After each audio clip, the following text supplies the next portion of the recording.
Les travaux du Conseil des ministres de ce mercredi 16 février 2022, placés sous l'autorité du président de la République, M. Patrice Talon, ont débouché sur les décisions ci-après. S'agissant des mesures normatives, mise en œuvre de la réforme structurelle du secteur de la décentralisation, le vote et la promulgation du Code de l'administration territoriale traduisent la volonté du gouvernement de procéder à une réforme structurelle de ce domaine, l'objectif étant d'améliorer la gouvernance au niveau des structures déconcentrées et décentralisées. Ce code induit de profonds changements, notamment dans les relations entre les différents acteurs de ces entités infra-étatiques. Le préfet demeure le dépositaire de l'autorité de l'État.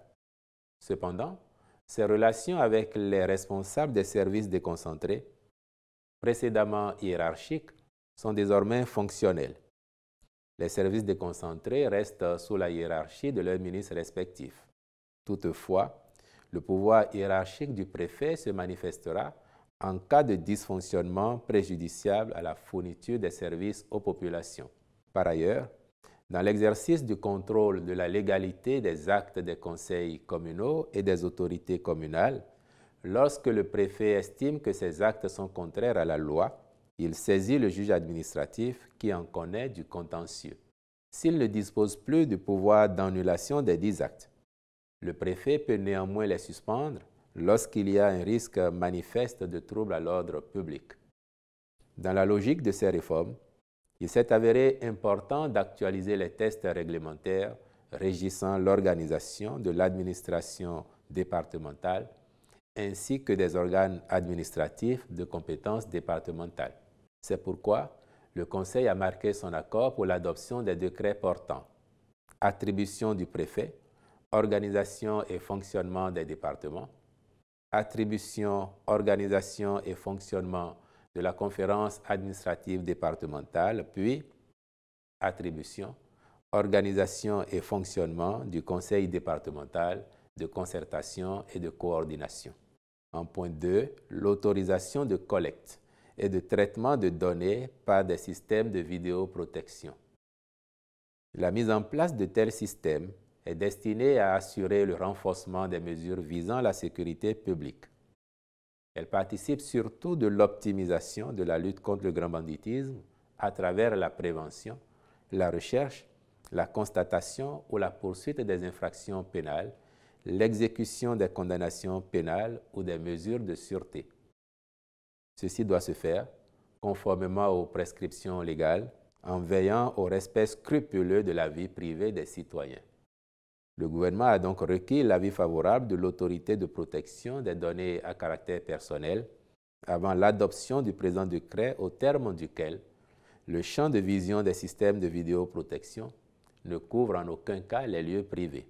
Ainsi, il s'applique au système de vidéoprotection entendu comme dispositif technologique de capture, de stockage et de traitement d'images installés sur la voie publique, les lieux publics, les lieux ouverts au public, dans les infrastructures, installations et édifices publics pour le compte de l'État, d'une collectivité locale, d'un établissement public ou d'une personne morale de droit privé gérant un service public. Les autres mesures normatives intervenues concernent la modification des statuts de la Société béninoise des infrastructures de radiodiffusion SA et la nomination des membres de son conseil d'administration, la nomination des membres du conseil d'administration de la Société des aéroports du Bénin, puis la modification des décrets portant création, attribution et composition du comité des événements touristiques, culturels et artistiques, ainsi que création, attribution et composition du comité technique de développement muséal et touristique. S'agissant des communications, l'organisation des épreuves de sélection des candidats pour le fichier national des principales fonctions administratives et techniques des mairies. Au terme du protocole d'accord de partenariat signé le 28 janvier 2022 entre le gouvernement et l'Association nationale des communes du Bénin, la prise de fonction des nouveaux organes prévus par le Code de l'administration territoriale est fixée au 1er avril 2022. Dans cette perspective, La feuille de route prévoit la mise en place du fichier national d'aptitude aux principales fonctions administratives et techniques des mairies, au plus tard le 15 mars 2022. Le processus de sélection comporte un test psychotécnique, un entretien individuel ainsi qu'une épreuve écrite pour les candidats à la fonction de secrétaire exécutif. Pour ce faire, le Conseil a marqué son accord pour la contractualisation avec le cabinet spécialisé devant conduire le processus. Enfin, au chapitre des mesures individuelles. Sur proposition des ministres respectifs, les nominations ci-après ont été prononcées. Au ministère des Infrastructures et des Transports, directeur adjoint de cabinet, Madame Raphaël Perpétue Kosuo, épouse Winato. Conseiller technique au suivi des réformes, Monsieur Nabil Abdoulaye.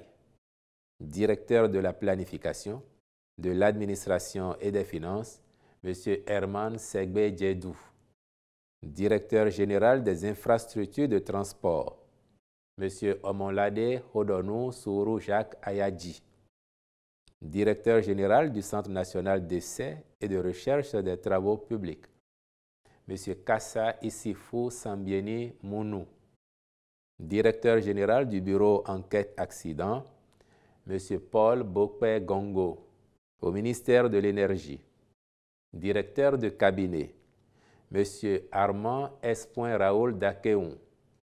Directeur adjoint de cabinet, Monsieur Ruffin M. Franck Tigri. Secrétaire général du ministère, Monsieur M. Jean-Claude Godogbe.